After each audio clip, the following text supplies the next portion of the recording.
Doctor फरज जबीन पे, ठीक। डॉक्टर साहब आए हैं बहुत दूर से, हजारों किलोमीटर दूर से। उसके बाद इनकी लेफ्ट टांग में बहुत ज्यादा डिफॉर्मिटीज थी। इनकी हड्डियां इतनी पतली थी जैसे एक आम आदमी की बाजू की हड्डी होती, और बहुत हद तक मुड़ी हुई भी थी और पैर भी मुड़ा हुआ था। लेकिन एक चीज होती है डिटर्मिनेशन कि हाँ मैंने करना है। डॉक्टर साहब का सिलेक्शन आप ही बताइए तो अच्छा रहेगा। आपको बताते हैं कि किन परिस्थितियों से मुकाबला करके और किस भाव से, किस चाव से, किस स्ट्रगल से ये यहाँ पे आए। प्लीज। जब मैं 2 साल की थी तब मुझे पोलियो हुआ था। बहुत जगह ट्रीटमेंट हुआ लेकिन कोई बेनिफिट नहीं हुआ इसका। जब मैं बड़ी होती गई तो धीरे धीरे प्रॉब्लम बढ़ती गई। पहले मैं बहुत दूर तक चल सकती थी लेकिन धीरे धीरे वो स्टैंडिंग कैपेसिटी कम होती जा रही थी। स्कूल कॉलेज तो मैं कर रही थी, MBBS भी कर रही थी, लेकिन उसके बाद थोड़ी दूर चलने में प्रॉब्लम होने लगी थी। लाइक 20 मीटर 30 मीटर नहीं चल पा रही थी। स्टैंडिंग कैपेसिटी कम हो रही थी। जो अफेक्टेड पैर है उस पर जोड़ दी। फिर मैंने PG का प्रिपरेशन किया और सिलेक्शन भी हुआ था। सिलेक्शन भी हुआ। मुझे दिल्ली का कस्तूरबा गांधी मिला। एक्चुअली मुझे सर्जरी करना था और सर्जरी में 2 हाथ फ्री चाहिए होता है। जब मैं एडमिशन के लिए गई तो उससे पहले मैंने सोचा कि एक बार डॉक्टर साहब से मिल लेती हूँ, क्या मतलब रिजल्ट क्या होंगे सर्जरी के।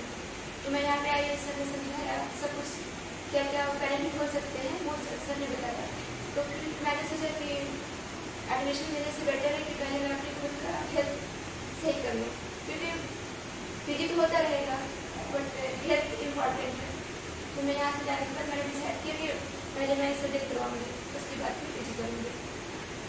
मैं 29 मार्च को सर के पास आई थी कंसल्टेशन के लिए। सर ने डिटेल से सब कुछ समझाया क्या क्या प्रॉब्लम आगे हो सकते हैं।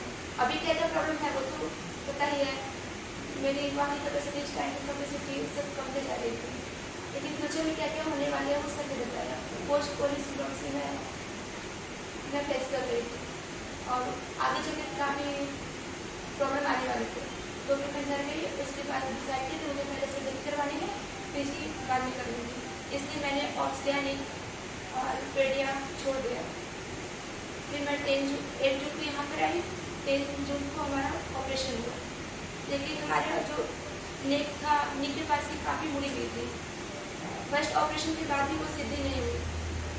सीधी काफ़ी हद तक वो हो चुकी थी, लेकिन वो नी लॉकिंग नहीं हो पा रही थी और हमारा जो हील था वो पूरा टू टच नहीं हो रहा था। तो फिर 10 अगस्त को दूसरा ऑपरेशन हुआ। उस ऑपरेशन के 8 डेज के बाद सीधी हो गई और नी भी टच होने लगा, ब्लीडिंग भी आने लगी, नी भी लॉक हो गया। वो मेरे लाइफ का टर्निंग पॉइंट था। और उसके बाद बहुत बेटर भी हुआ, डे बाई डे वो बेटर होता ही गया। अब हिप लॉक होने लगा, नी लॉक हो चुका है और मैं भी थोड़ा सपोर्ट के चलती हूँ। काफ़ी अच्छा फील होता है। 2 चीजें मैं चाहूंगा हाईलाइट करना। एक तो डॉक्टर जबीन जो हैं, इनको गायनी में और पीडियाट्रिक्स के दिल्ली के जो टॉप के हॉस्पिटल थे, कौन कौन से, कस्तूरबा गांधी और मौलाना आजाद में मिल रही थी। इन्होंने वो पोस्ट ग्रेजुएशन छोड़ के अपना इलाज करवाया। तो ये बहुत बड़ा डिटर्मिनेशन, बहुत बड़ा टर्निंग पॉइंट है। दूसरा, आप ये बताइए कि बिना हाथ रखे आप चलते नहीं थे। जब आप एक कदम भी नहीं, अब आप बिना हाथ रखे जब चलते हैं तो क्या फील आती है? कभी सोची नहीं थी कि ऐसे चलता है। कभी लाइफ में ऐसा ड्रीम नहीं किया था कि ऐसा भी हो जाएगा? ऐसा सोचती थी ऐसा हो जाए तो बहुत अच्छा। चाहते थे, लेकिन ये भी था कि ये नहीं हो सकता। क्योंकि पोलियो पेशेंट को हर लोग कहते हैं कि ये ठीक नहीं होगा। कैलिपर में रहता हूँ लेकिन वो ठीक होगा। आपके पैर पे, टांग पे, नी पे, हिप पे इतने पिंस लगे हुए हैं, फिर भी आप फ्रीली चल लेते हैं। क्या वो है इसके अंदर, क्या राज है या क्या? वो ठीक होने की खुशी है। तो जो भी आप डिजायर लेके, जो भी आप एक्सपेक्टेशंस लेके आए थे यहाँ, क्या वो पूरी हो गई?